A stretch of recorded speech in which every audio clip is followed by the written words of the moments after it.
갑신정변이 3일 첫날로 끝나자 개화파가 추진하라 하였던 각종 개혁 조치는 모두 무효가 되었어.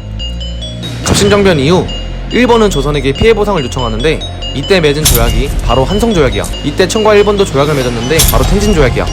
텐진조약이 뭐냐고? 텐진조약이 뭐냐면 지금 조선에 들어와 있는 청일 양국 군대가 모두 철수할 것, 그리고 이후 청일의 군대가 장차 조선의 군대를 파병할 때 서로 알릴 것 등을 약속한 조약이야. 하지만 이 조약 때문에 청일전쟁이 일어나는 배경이 되었는데 왜 일어나게 됐냐고? 1894년 동학농민운동을 진압한 힘이 없어 패배만 진전하던 국회빠진 강력 때문에 결국 민비는 청의 군대 파병을 요청하였어.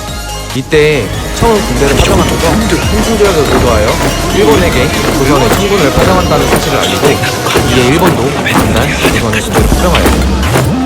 하지만 이미 일본은 청나라와의 전쟁 준비를 끝낸 상태로 들어오게 된 것이었는데 이를 뒤늦게 알아차린 민비는 급히 동학농민군에게 화해를 요청하게 되지.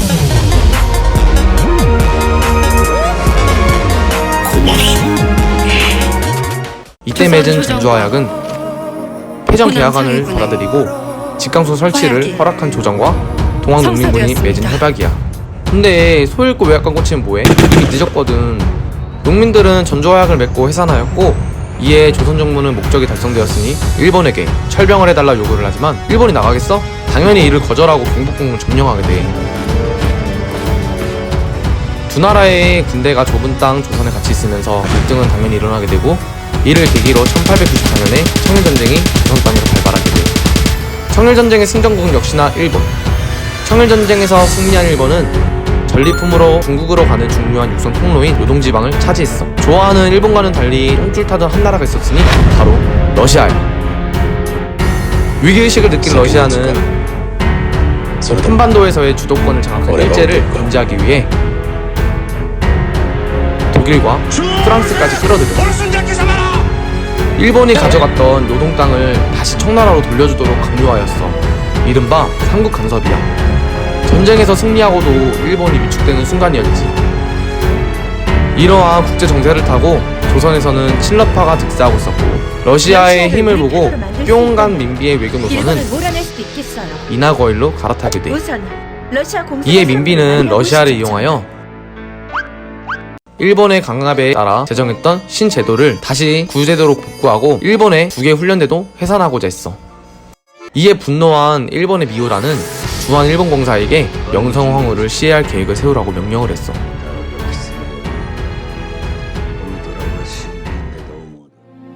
(1895년 10월 8일) 결국 을미사변을 일으켜 중전 민비를 살해하고 시신에 석유를 뿌려 불사질러 버렸어. 그들은 여론의 반발을 최소화하기 위하여 이른바 내정개혁을 친일 내각에 강요하였는데 그 주요한 내용은 관제를 개혁하고 군년제도를 개편하며 양력을 사용하도록 하는 등의 조치였어. 오랜 전통 속에서 살던 조선에게 근대화된 제도를 바탕으로 한 급격한 개혁은 결국 기존의 역사와 단절할 것을 강요하는 것이었지.